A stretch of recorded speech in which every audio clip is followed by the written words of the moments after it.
Okay. So, well, let me continue with Sara. Could you just translate the other ones? Because I like to compare the English to the Italian. So, come inside and get warm. You must be freezing out there. Okay, now this one I think is easy because is Uh, vieni dentro per scaldarti, stai congelando fuori, no? È uguale anche in italiano. It's the same also in Italian, I think. ok. Però Starai, starai, maybe starai congelando fuori. però se è sicuro che no.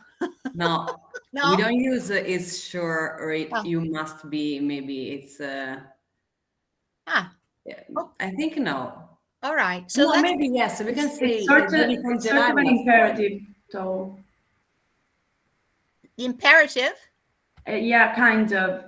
When we say stai congelando, entra dentro, it's sort of a command almost. Okay.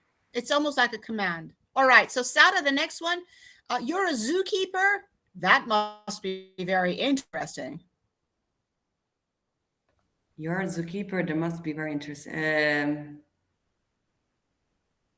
I think it's the same in Italian. Deve essere molto interessante? Zookeeper, there must be... Yes. No? I don't know. Barbara, help me. I honestly can't think of it in Italian. It's so weird. I think it's the same, but yeah, I don't know. No, io credo di sì, tipo, dai, deve essere interessante, no? Sì, deve essere interessante. Nel parlato si usa, secondo me, forse non come l'ho scritto.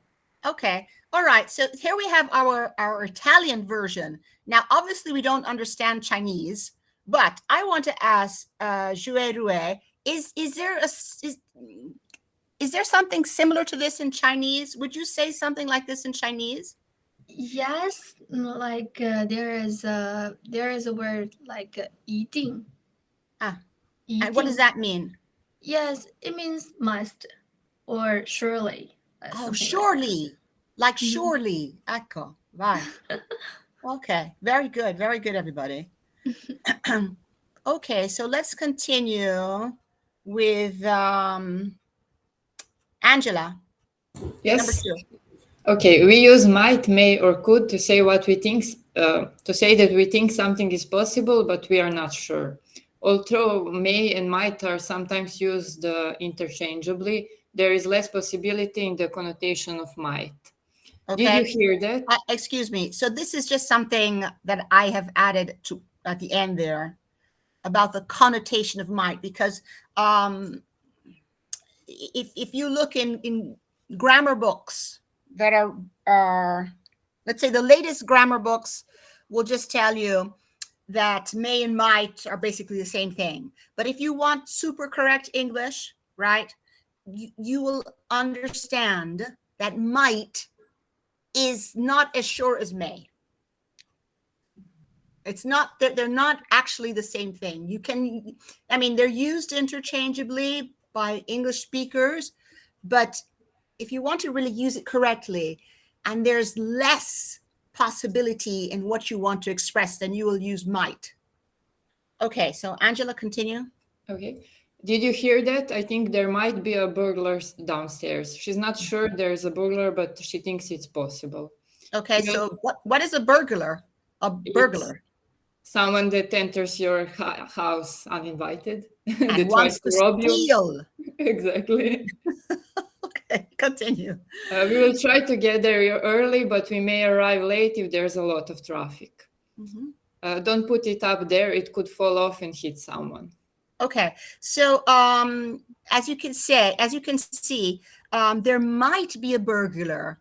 All right, so there's less possibility in the fact that there's a burglar downstairs, because that's kind of something that she's imagining, this person. Then we'll try to get there early, but we may arrive late if there's a lot of traffic. There's more possibility in arriving late. Okay? Now, then we have could. So let's think about could, because we have can, which is we can use it as a modal of, let's say, showing ability, that you have the ability to do something. And could can be uses the past tense of can, or it could be used as the conditional of can. So whatever. So Angela, where are you from? I'm from Serbia. Right. Okay. So that's another language that I wanted to sort of compare. So so let's think of the first one, because I forgot to ask you. Is there something similar to that use of must in your language? There isn't a word, but the way you form the phrase, you can get the meaning that something is surely about to happen. But we don't have a word for must. All right. All right. And how about might, may, and could? Yes, we have a word that you can use, like if you do something, it could happen that. All right. Yes. And is it similar to this construction where you have that word and then it's followed by another verb? Yes. Yes. Oh.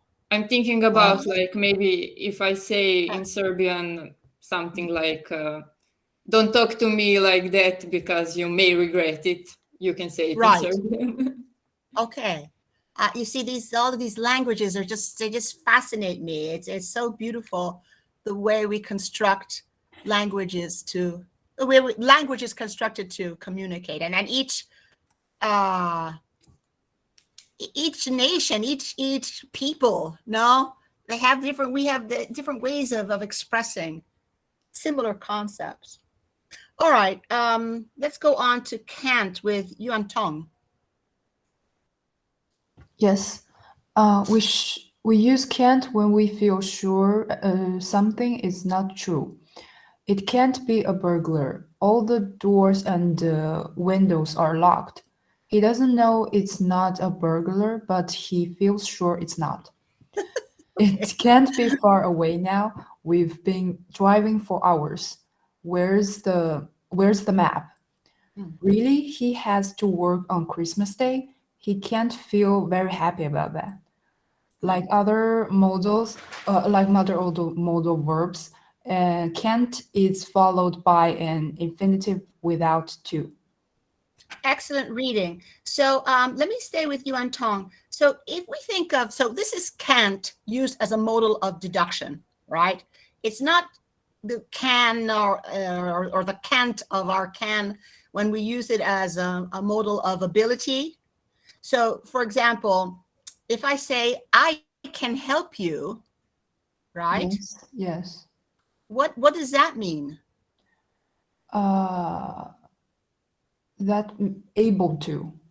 Okay. So if I say I can help you, it means I am able to help you, right? I have everything is within my structure.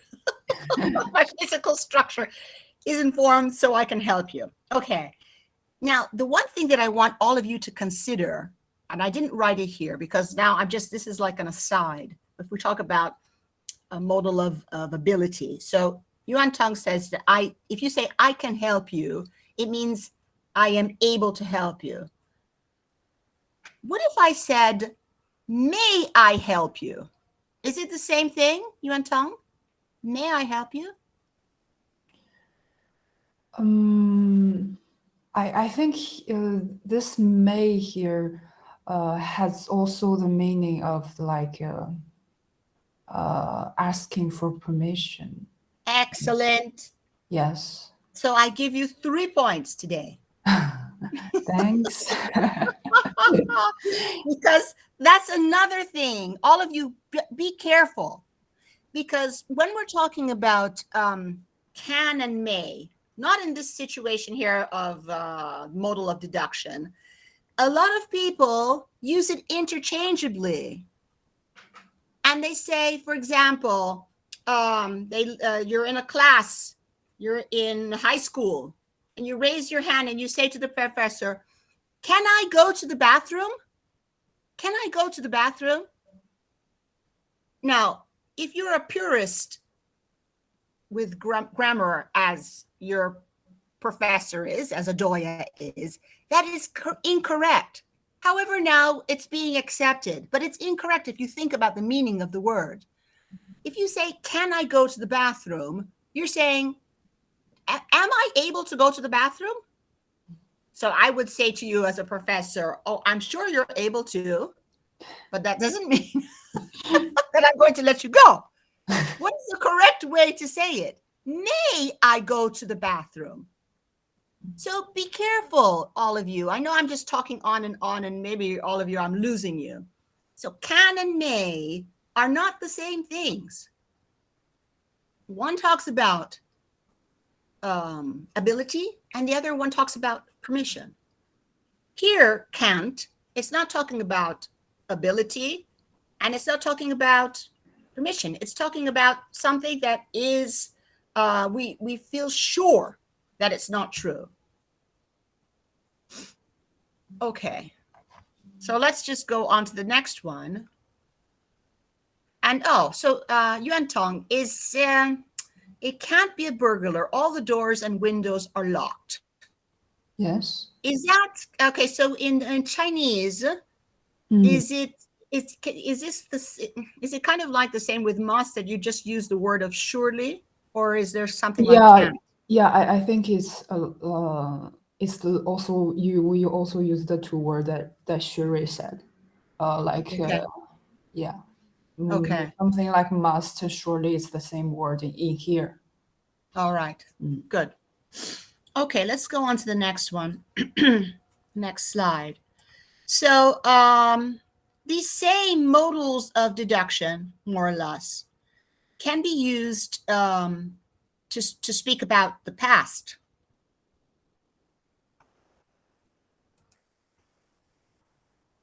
Sorry. So in the same way that we use modals of deduction to say how certain we are about things in the present, we can also use them to speculate about the past. Now, in order to do that, we need a perfect infinitive, which is basically the structure of our present perfect, have plus the past participle. When we use modal verbs to talk about the present, they are followed by an infinitive with to, which we already saw, right? When we use these modal verbs to talk about the past, they are followed by a perfect infinitive. So you have must plus the perfect infinitive to talk about things that we feel sure about in the past. So you must have been very surprised when you heard that you won the lottery. So I'm coming back to Sarah. Yes. So could you read those three sentences? Just you repeat, please. Yeah. Example. Yeah, you must have been very surprised when you heard you had won the lottery. Uh-huh.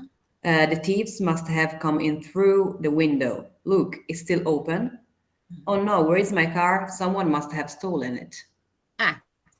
Okay. So is this comparable to Italian? For example, the first sentence. Must have been very surprised when you heard. Yeah, because we don't use devi. Right. Devi essere rimasto sorpreso quando hai sentito di aver vinto la lotteria. No, it's not similar. I don't know. It's difficult. What did I freeze or did you freeze, Sarah? Sorry? Did I freeze or did you freeze? Maybe me? I don't know. Oh, okay. So repeat what you said because I didn't hear it. No, I don't know. I was saying that it's difficult because I don't think that is similar, but yeah. I'm not sure. So sarai stato sorpreso? No. No. Forse sei rimasto? Sei rimasto? Non lo so. Devi essere rimasto molto sorpreso. Ah, forse. Potrebbe essere. Who said that? Elisa. Elisa, devi essere rimasto sorpreso? Sì, sorpreso. Poi quando hai saputo di aver vinto la lotteria. So, but Sara, you're not convinced about devi essere rimasto sorpreso. No, secondo me, yeah, it can be. Ah, and how about Barbara? Do you agree? I'd say the same thing Elisa said, but I don't know if there are any other way we say it. I'm not convinced. Okay, so it's kind of, you're saying in Italian you say it's kind of a forzatura trying to translate this. Huh? Yes, yes. Yeah, because Okay. we don't have a word for it, so it's like a structure of the sentence to say something.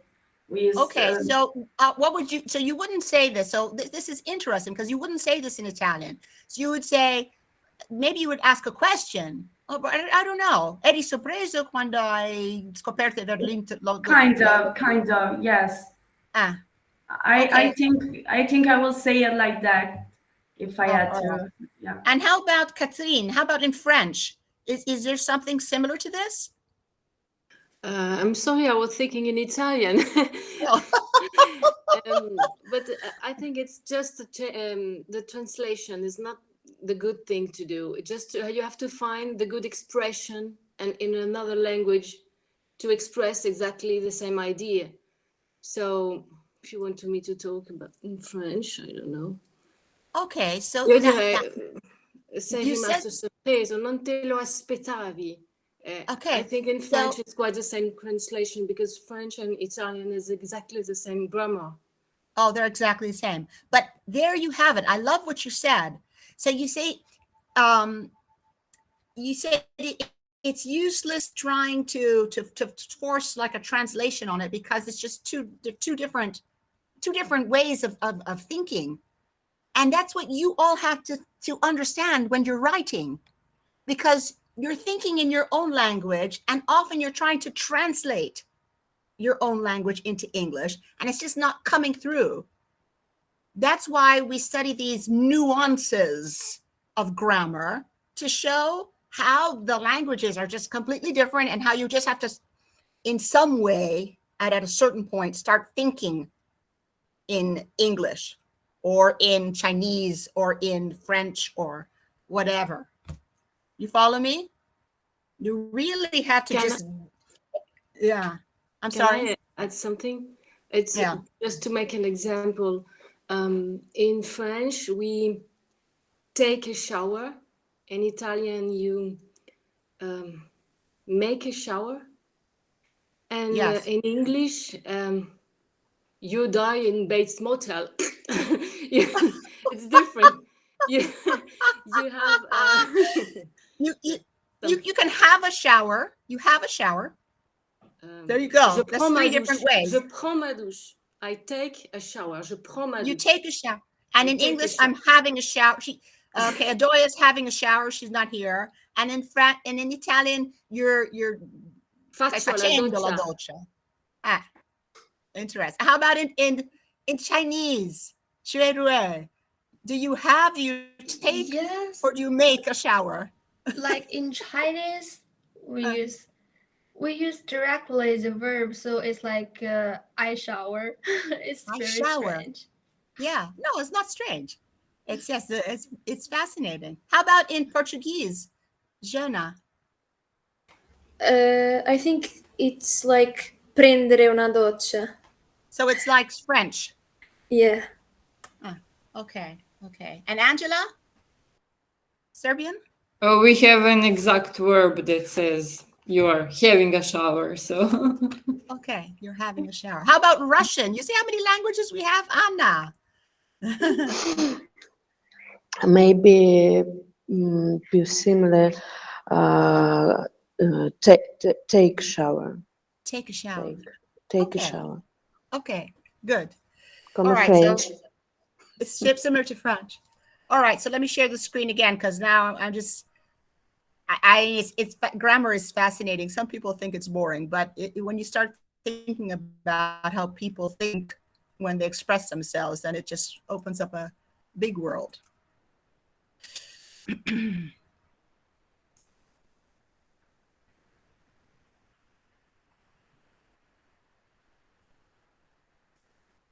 Okay, so I don't want to. I think you'll just read this on your own. Sorry. So it's just basically must with the perfect infinitive, may, might, could plus the perfect infinitive, and can plus the perfect infinitive to express the same concepts that we looked at in the slide before this, but in the past. Okay, now I want to go directly to the Turner reading. One second. Was anybody able to look at the video? Yes? Did you do the reading and then look at the video? Yes. Okay. Yes. Good. So, all right. So I heard a few yes, but I have to know from the people that I've chosen. So, Jouet said she did it. Francesca Parilla, did you do the reading and look at the video? Not all, just a little bit. Okay, so I won't call on you. How about Angela? Did you do it? Angela, where are you? Angela! She disappeared. Okay. Yuan Tong, this is something that we did even in the last course that you did. So do you remember it? Yeah, I remember a part of, yeah. Okay. Barbara said she read it. How Yes. about Ye Zhou? Yes, Did you do I it? was watching this video talk about tona. Okay, good. Angela, did you look at it? Yes, I read it, but I didn't listen to the audio. I'm sorry. All right, that's okay, but at least you read it. And Yang Yue, did you look at it and read the video? I mean, read the text and then look at the video? I'm sorry, to be honest, I'm not. No, you don't have to be sorry. It's very good if you're honest. Thank you. Because this week is so busy. Okay. That's all right. That's right. How about Sara Onofrieti? Did you do it?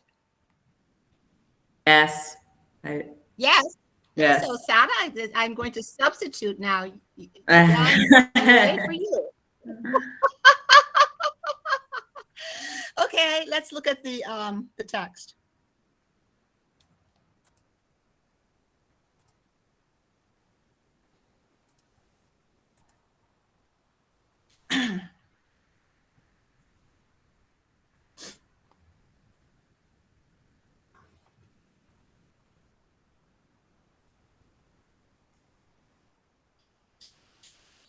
Oy, oy, oy.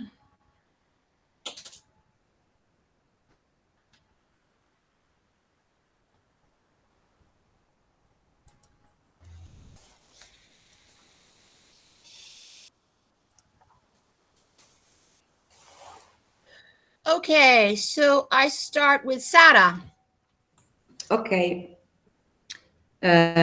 Joseph Muller William Turner, born in 1775, was an unlikely candidate to become Britain's greatest painter. He was awkward, short-tempered, and often difficult to deal with. He never lost his strong working-class accent. People attending his lectures had little idea of what he was saying. Okay, stop. Okay. What's the meaning of unlikely? That's not like candidate, normal, I don't know. Improbable? Yeah, yes. Okay. And Thank you. awkward? Awkward?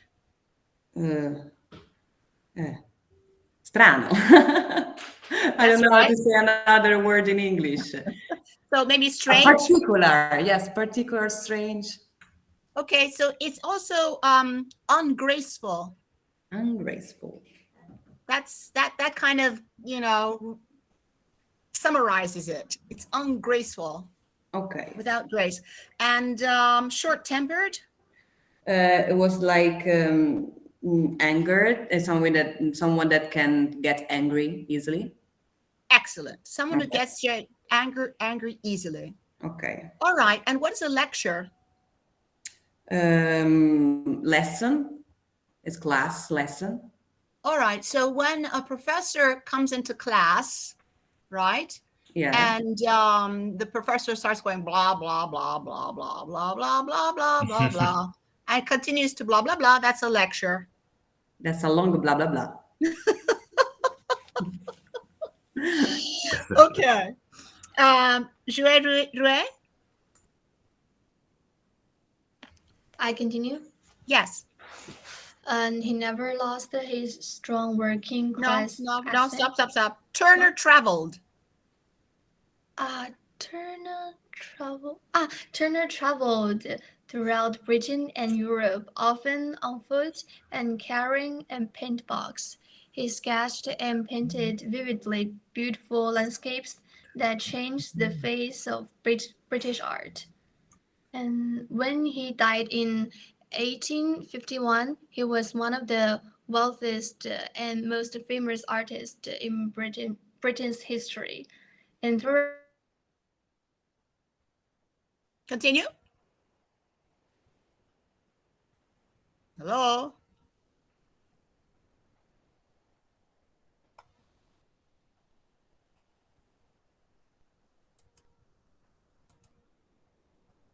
Um, did you get frozen there, or was I frozen? I can't hear you. Yes, also I can hear Oh, maybe your Shuri. connection went away. All right, don't worry, don't worry, don't worry.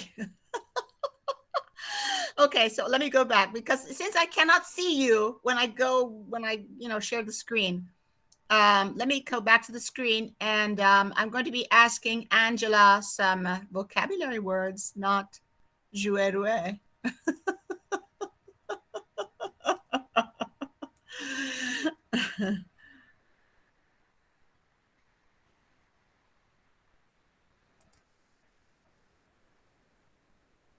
Oh.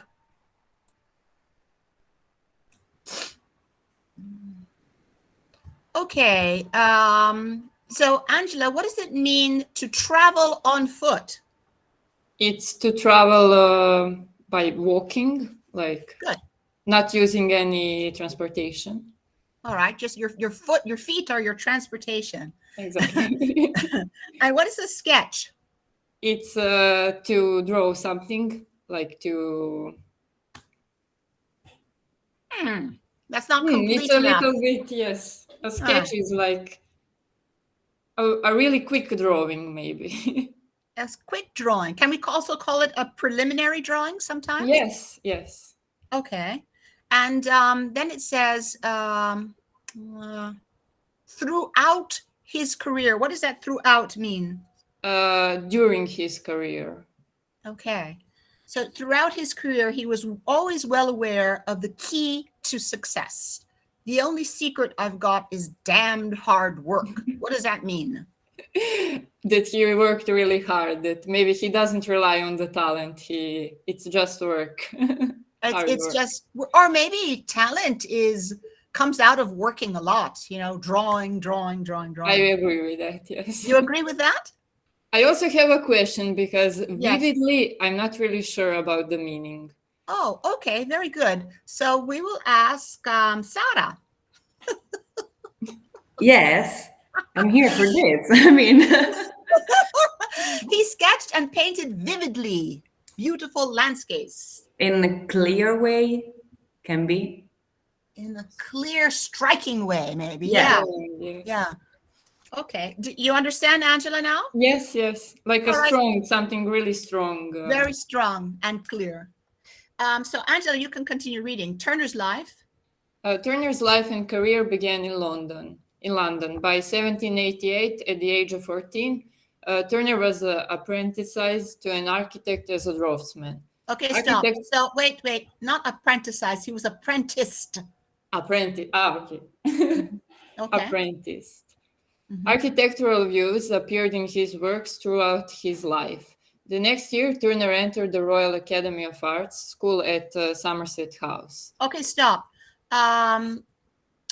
Let's see. What is the meaning of Okay, so here it's used as a verb, to apprentice. But what is an apprentice? It's someone that is learning to do a job, maybe. Good, good, good. And can you say whatever job? Well, yes, but it's learning. It's learning to do something, but under a skilled person. Under supervision, maybe. Under the supervision of somebody who knows how to do it really well. That's what's implied. So if you are apprenticed, for example, to let's say a bookmaker, right? You go to learn how to make books because this person is the best or whatever, is very skilled in doing that. A book binder, I wanted to say, sorry. All right, and let's see if Angela, who was one of my ex-students from the triennial, remembers this word, draftsman. What is a draftsman? Is someone that draws like like something that the drawings that are used. I don't know how to explain it. Okay, wait a second. So she's already got draw. Let's see if Lu Siyuan remembers the exact definition. The draftsman. Yes, you're also one of my very good ex-students. Do you remember this word? Yeah, somebody who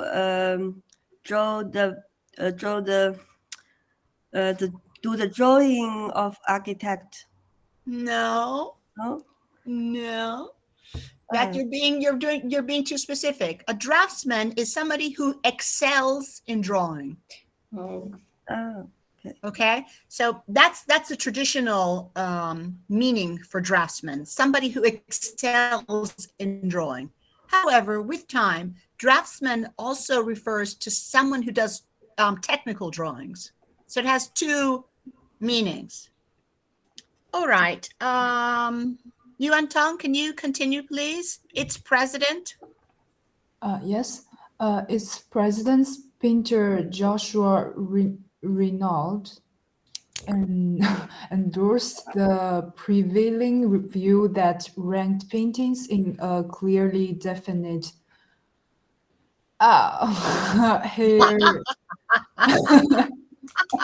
hierarchy. So Yuan Tong, you got the most difficult sentence because it has all of these vocabulary words that you have to now explain. Oh. All right. So what is to endorse? Like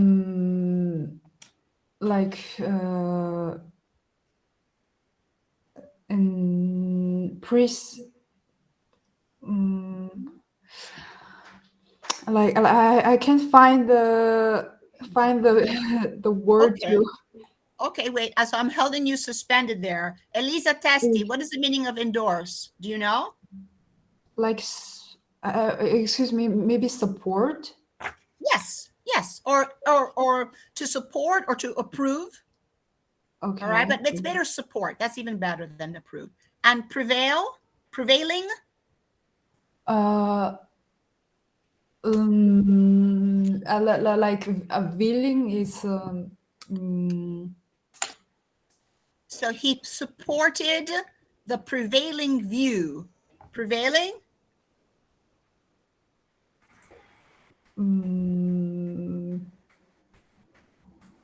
Like most known, like good. Predominant. Most predominant. Known predominant. Okay. Okay. I don't know this word. All right.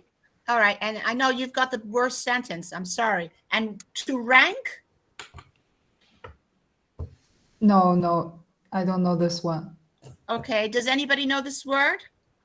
Barbara, do you know this word?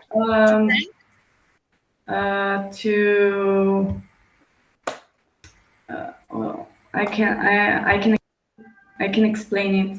Okay. Classified for? Okay, so who is this? Salvatore? Yes. All right, so Salvatore, we'll continue with you. So to rank, you're very close to classify, because if you think of let's say we put certain things in an order, right? And we say that the first is the best and the last is the worst. We rank those things. Is that clear? Yeah. So All so right. it is to classify or not?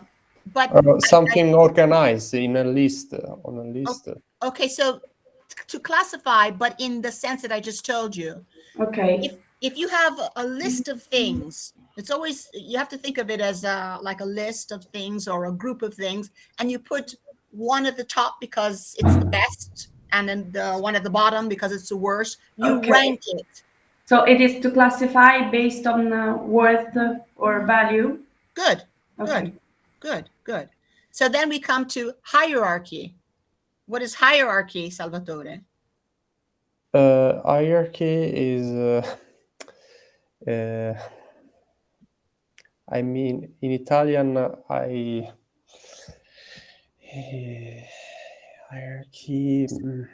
So wait a second. I'm just going to help you a little, because rank Yeah.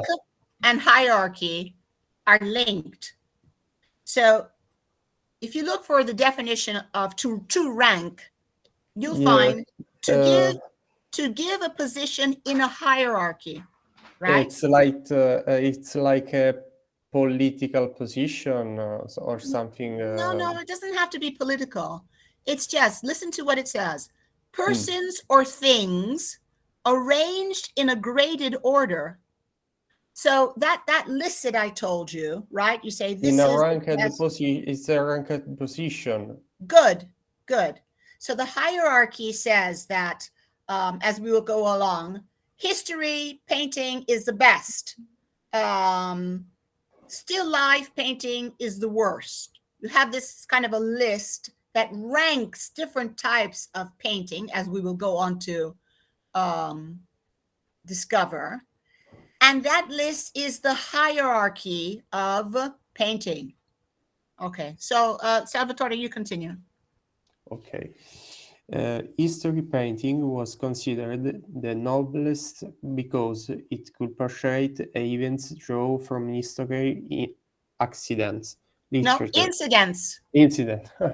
Literature, the Bible, and mythology. Genre painting, sense from daily life, came next because it also offered example of virtue to inspire the viewer. Then come the more lowly categories of portraiture, landscape, and still life, which were disdained as mere transcription of the natural world. Okay, stop. So in our hierarchy, history painting is ranked first, genre painting is ranked second, and then afterwards we have portraiture, landscape, and still life. Now, what is the meaning of disdain? The meaning of disdain. It's like not accepted. Good. It's not worthy of consideration. Okay. All right. Barbara, continue reading.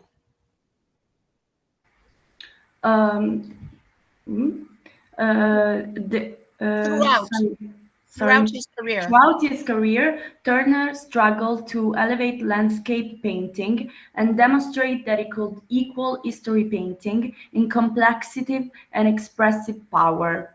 Okay, continue. In 1791, Turner began a routine that he continued for 40 years. After the Royal Academy's annual exhibitions, held in the early summer, he traveled in search of subjects. The White Valley was a favorite destination. Tintern Abbey's romantic associations were impeccable. A remnant of England's medieval medieval splendor. Its nearby woods and trailsides were celebrated in poetry by William Wordsworth.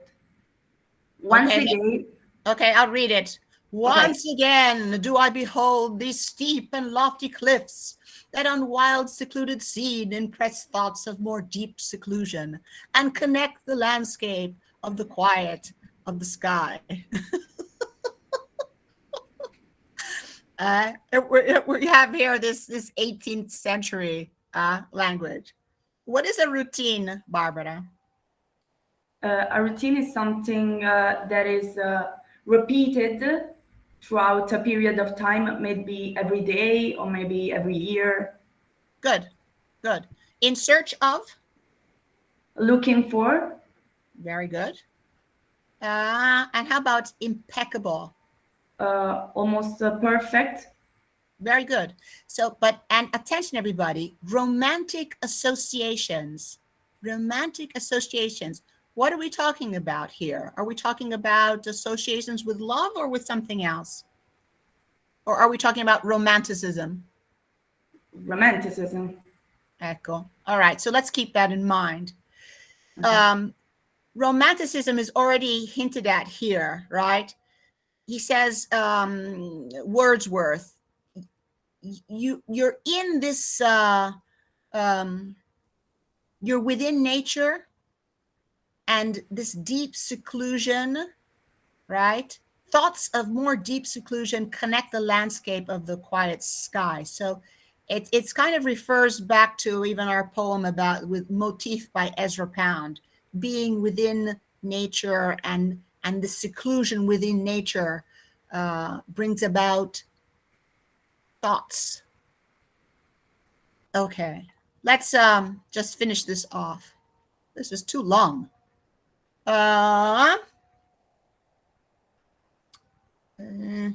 Let's see. Sara, please read.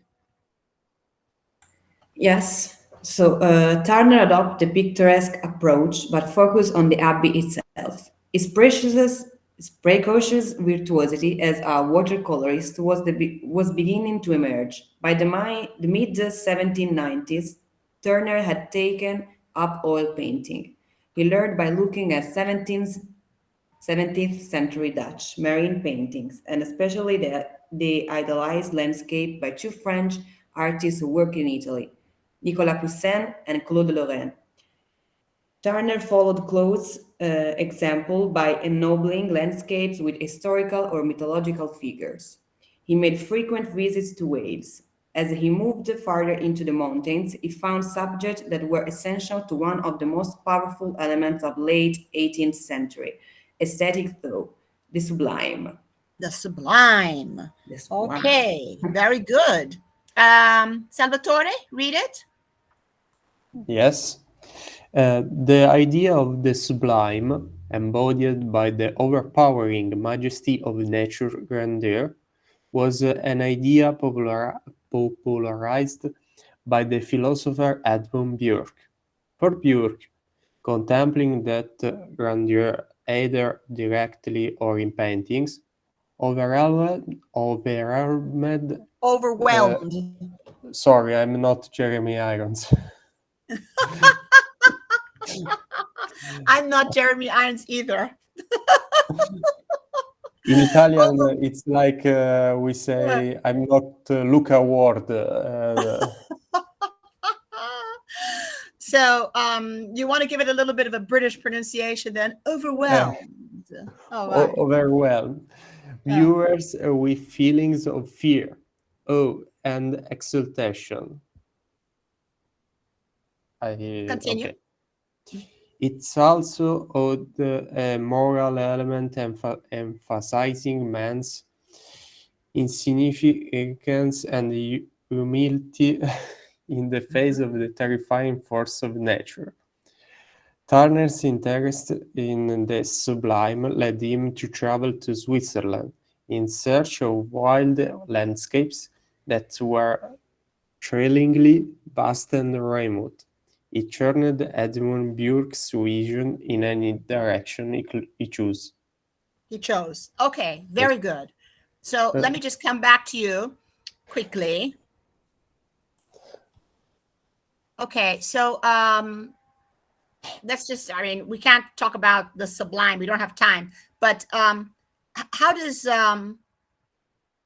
Turner, if you looked at his works, interpret this concept of the sublime, in your opinion? Does anybody want to say something? I say Catherine because Catherine is looking down and smiling. Oh, Giorgia Gaggiano. Huh? In my opinion, he interpreted the idea of the sublime by the look of the human industries that have polluted the air. For example, also Monet did the same thing in the I don't remember the name of the opera, but that has polluted. You think that? Yes, because of the 18th or 19th centuries, that industries, especially during the Industrial Revolution. Revolution in England. Yes, I don't know how to say that. Yeah, but okay. I have the concept in Italian, but but Georgia, difficult to one second. explain I in don't think English. that he represented the sublime by showing this the pollution of the Industrial Revolution. I think he represented the sublime by showing what nature is when it is not intacted by man. That's why he goes into the mountains. So let's just look at I'm going to come back to you, Georgia.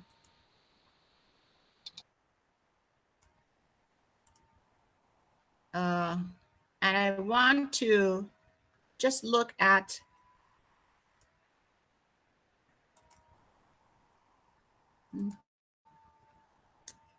for example,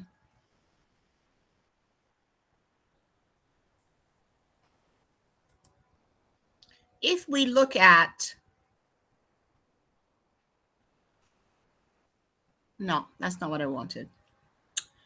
Oh, goodness. What did I want to show you?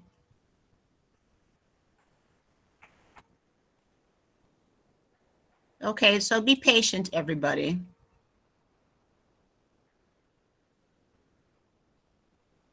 Is that it? Oh, here it is. Okay. So if we look at this slide, right, we have 3 different paintings by Turner. So these are his later paintings. If we look at this slide, we have his early paintings. So for example, here, all right, we see he's included people, and then there's an architectural element. Here, the people are surrounded by nature. And then as we go to these, right, towards the end of his career, he goes from something like this, where you can also, you can see a little bit of elements that kind of indicate maybe an architectural structure, a bridge maybe here, a boat, right, fire. Then you go on to this one. Oops, sorry.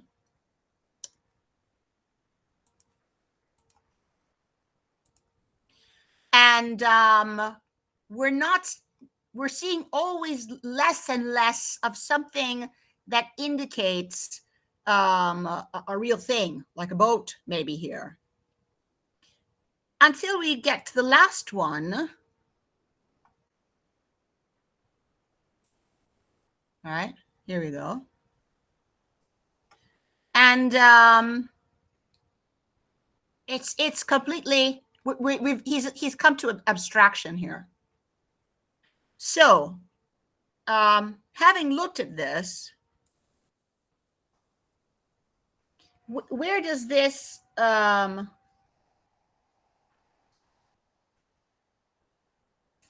this search for the sublime, where does it lead him in his artistic search, in his artistic creations? Maybe to something that is not tangible, or not something that's material. Like in the early paintings, he almost showed the vastity and majesty of nature, and he started to compare nature to humans, because we Or see how big is wait, nature. excuse me, but not really compare nature to humans, but the let's say the place of humans within nature. Yeah, and how small we are in relation to nature. Right. Okay. And then it started to show just nature as something that is not material, as everything that's nature, as air, as water, as everything, and not just trees and mountains. That's how I see it.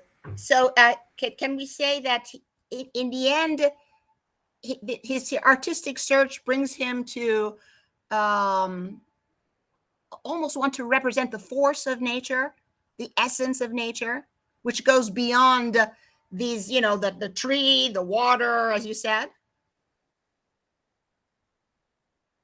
That's how I see it. Does anybody have anything to add, or do you agree or disagree, Salvatore? I agree. I add that sublime was like a transcending emotion of the nature. So with the poetry, so we use poetry, this combination between poetry and the painting, and we obtain a sublime concept. Yeah, interesting. Very good. It's sublime. It's for me is evolution of impressionism. An evolution of impressionism, or is the sublime or impressionism the evolution of the sublime? Yeah. Giang Na, do you agree with them? Yes, I agree with them. I think in the late period, Turner has put the human's moral and emotion into the nature and then paints them. That's interesting. So it's not only the force of the nature, but it is even, well, humans are obviously a part of nature, but he's incorporating even our sensibilities within this force of nature. Yes, like the inside world of human with the world of nature together. It's 2 points for Giang Na. I like that. Okay, all right. So let's continue. I don't know, how much time do you want to have for the writing, everybody? Half an hour is not enough. Yes, I got a problem. Yes. I got a problem. What's your problem? Sir. I was in the hotel of Paris, but I don't know why the charger of my computer, I can use it. Like I almost lost all of the battery, but the charger doesn't work. Okay, so don't worry. You can just you send me your homework when it's easier for you. Okay? Yeah. The test. Yeah, send it as a homework. Can I do it? All right. Just Rouet. Don't everybody don't start asking me to do it like that. Thank you so much. So how much time do you want? Depends how homework. long you want the text is. I said what did I say? 4 to 6 or sentences. Brief. Short and sweet. Short and sweet. Right. Okay. I So like the other short. okay. Sara, how much time do you think you need? 40 minutes? Yes. Is that 40 minutes okay for everybody, or 45 minutes? Jangna says yes. So what time is it now? What time do we usually finish the lesson? I'm just all in the confusion now today. At 11:30? Yes. Oh, okay. So if we finish at 11:30, then when do we have to start doing the test? At 10:50? 11. Yes, 10:50. No. Or 10:45? 45. 10:45. All right, so I'll say 10:50, and then you can just do it a bit longer. I don't know. Does anybody have something to do right after the lesson? I have to go to work, so if we What can time? start in 10:45, I have to go at 12. So. Oh, okay. All right. Me too. Okay, so we have, how much time do I have now? Okay. I have 10 minutes. All right. Let's look at the poem. So this is a kind of a difficult poem, but we'll just have to be quick. Does anybody want to read the poem? The whole poem? Obviously, we don't. No volunteers. So I just have to choose somebody. I can do it. Oh, thank you, Barbara.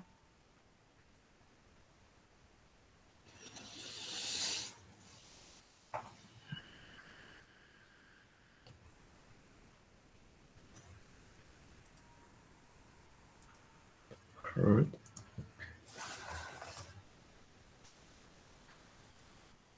Okay, so now I don't know if you all looked at I hope you all looked at the lesson before. I just want to go over these things here. So these are the things actually that are in the poem, right? So for example, we have thistledown, right? Which are these seeds that this flower makes. This flower is kind of similar to an artichoke, but it's not an artichoke. And I can't remember at this moment what it's called. But anyway, after we lose this flower, it produces this type of seeds. It's kind of like dandelion seeds. The ones that Christiane Laure used, but they're not dandelion seeds. Then the poem speaks about a bubbling spring. So that's like a body of water in which something hot air comes up through this water, and it bubbles on the top of the water. This is sometimes something that you can see sometimes in places that are close to volcanoes. All right. And then it talks about the ground, which is parched and cracked. So if you've ever been out in the countryside at the end of the summer, when after a period when there hasn't been a lot of rain, sometimes the ground looks like this. It looks parched. It means without water, and it's cracked. All right. And he compares this ground that is parched and cracked like bread. And if you consider it, sometimes when bread is left too long in the oven, when you cook it, the crust becomes we say crunchy in English, but you crack it, and it looks very similar to parched ground. Then he talks about a greensward, and that's just an area of green, like a lawn. And then at the end, he talks about gossamer. And this is gossamer is something that when you have to be a person who goes out into the countryside, even in maybe the countryside in the morning, you can see these spider webs that are attached to the grass, and sometimes they're full of dew, little droplets of water. All right, so let's read the poem quickly. Go ahead, Barbara. Can you see? Yes, I have it right here. Oh, you have it in front of you. Okay. Yes. Okay. The thistle downs flying to the winds are all still. On the green grass now lying, now mounting the hill. The spring from the fountain now boils like a pot. Through stones past the counting, it bubbles red hot. Okay, so the thistledown, as I said, were those little seeds that look like dandelion seeds. Now, before we continue, Barbara, I want everybody to think of the four elements. Okay, so we have earth, wind, or let's say earth, air, fire, and water. Okay, so Barbara, can you find the four elements in here? The air through the wind. Okay. Green grass now lying the mountain is the earth. Right. Spring the fountain water, and through stone bubbles red hot is the fire. Excellent. Continue. The ground parched and cracked is like overbaked bread.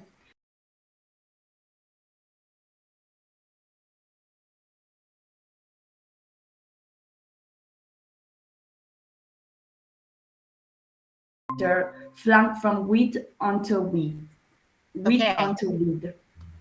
Excellent. All right. So this is all difficult kind of, as I said, 18th century language, but we have an idea of these images.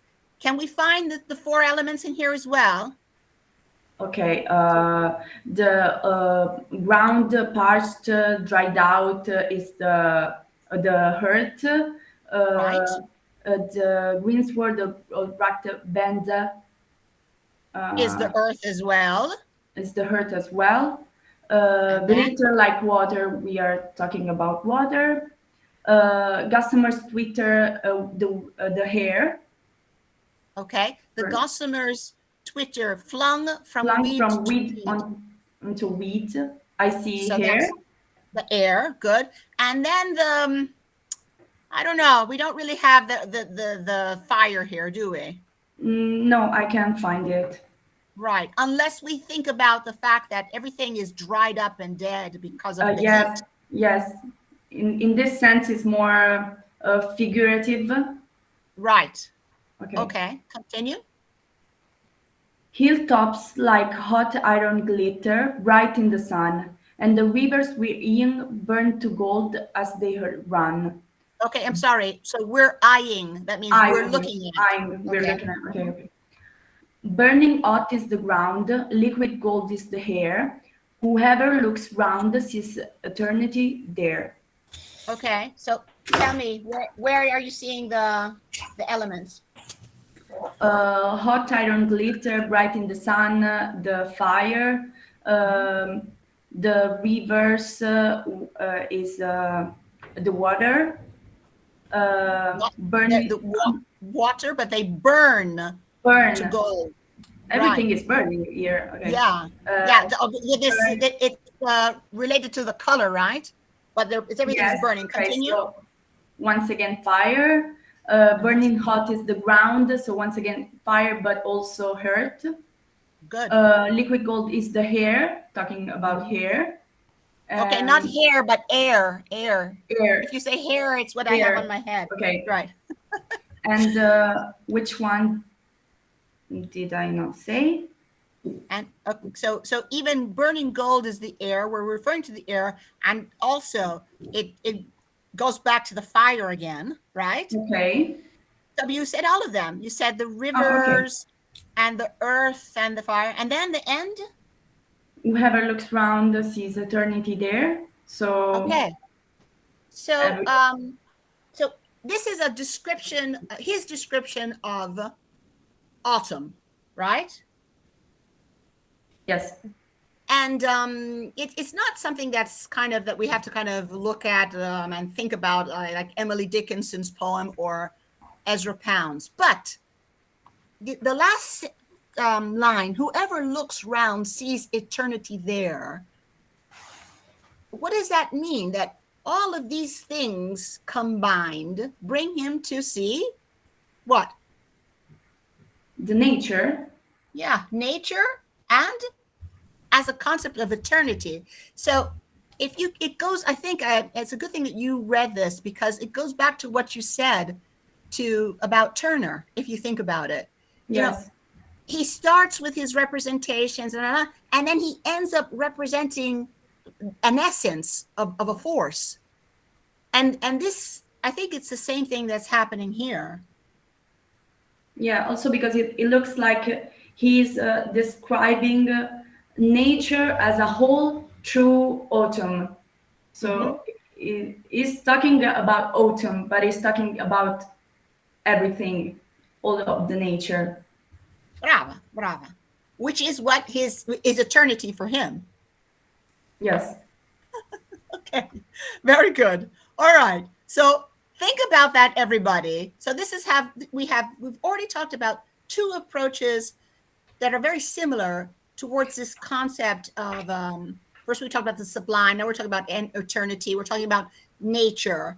If we go back, right, to our poems that we read in the past lessons, right? We're having the same kind of a situation, or not situation, of this same kind of investigation. So Ezra Pound is within the surrounding nature, and something is searching for him, right?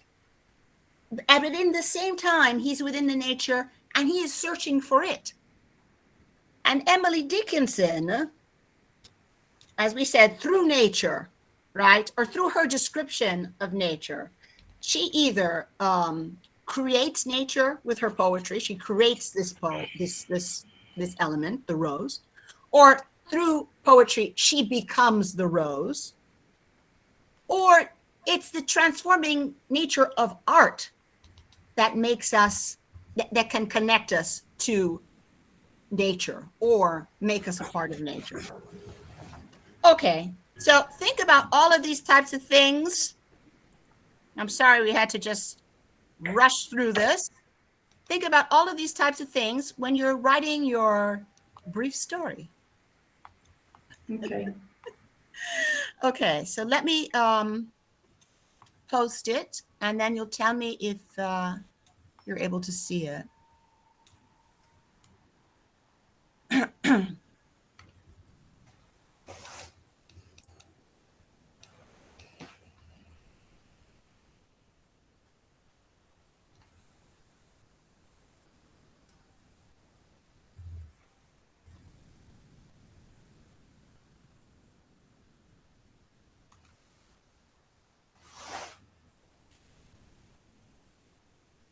Did it arrive? Look on the stream page. Yes. Okay. All right. So now create your Google document and write your story.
So obviously you all realize you're writing a story. You're not telling me Friedrich created this painting because he was out on a walk with his wife and his blah, blah, blah. Okay? This is something, it's a story. So don't go and start reading the chalk cliffs on Wikipedia and then telling me something that Wikipedia said, please. You don't need to look at any other source to do this. You just have to use your imagination.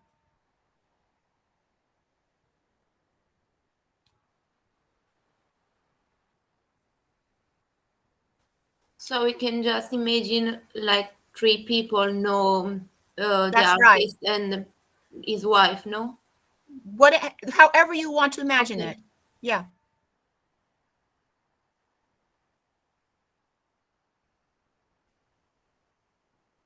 Remember, however, begin with a gerund, and then it has to be in using the narrative tenses: past continuous, past simple, or past perfect, or all the three of them. I don't want to see any present or whatever, just all in narrative tenses.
If you need to use the dictionary online, it's fine with me. Or a dictionary, whatever, a book, it's fine. And you can also refer back to the lesson where there are the narrative tenses or gerunds or whatever. You can look at the lesson, and if you need, if you're not quite sure of how to use those grammatical tenses.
All right. So somebody has already sent me the test. So when you send me the test, could you just say that? So that was Sun Mingjun. Mingjun. Yeah, I'm here. All right. So so you were the first to send. I just saw it because I checked by chance. But so when you do send me your test, everyone else, just tell me so I can make sure that it has arrived. So Sun Mingjun, have a nice weekend. Thank you. Okay. Bye-bye. See you next week. Bye.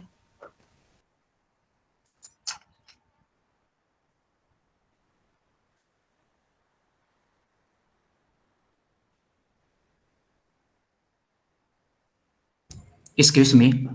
Yes. How to send you Google document or here? Did you create the Google document? Yeah.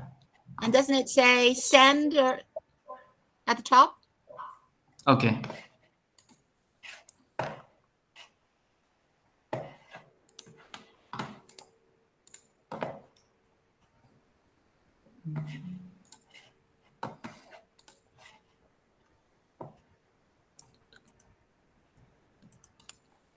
Did Chong Ji-jung, did you follow my instructions?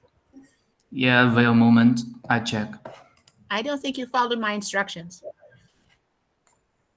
You're supposed to create a Google document from the document that I sent you and then send it to me, just like we always do. Don't send it to my email. Don't send me condividere. Okay. It has to come into the classroom.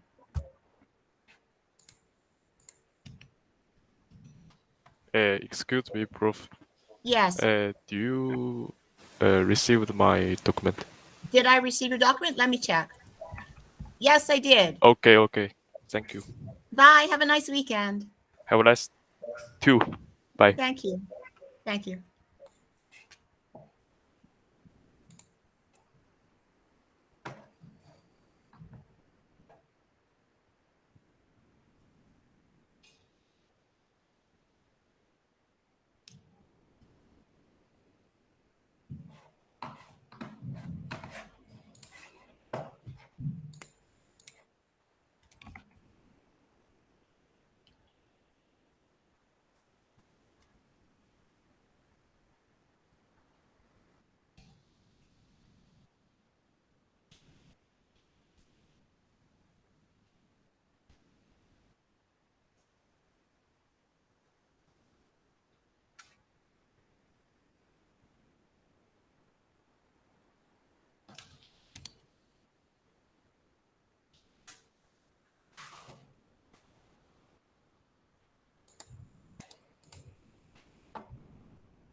Hi. Have you finished? Okay. Kao Jashin. Let's see. No, I haven't. But wait. Yes, I've received it. So I have yours, and I also have Hao Jie Wei. Yes. I received yours. Yes. Thank you. All right. Bye. Bye. So everybody's very quick. Everybody says we need 45 minutes, and then everybody's doing it really quick. Professor, I have uploaded. Have you seen Chen Zhijiang? No. No? I don't know. I don't know what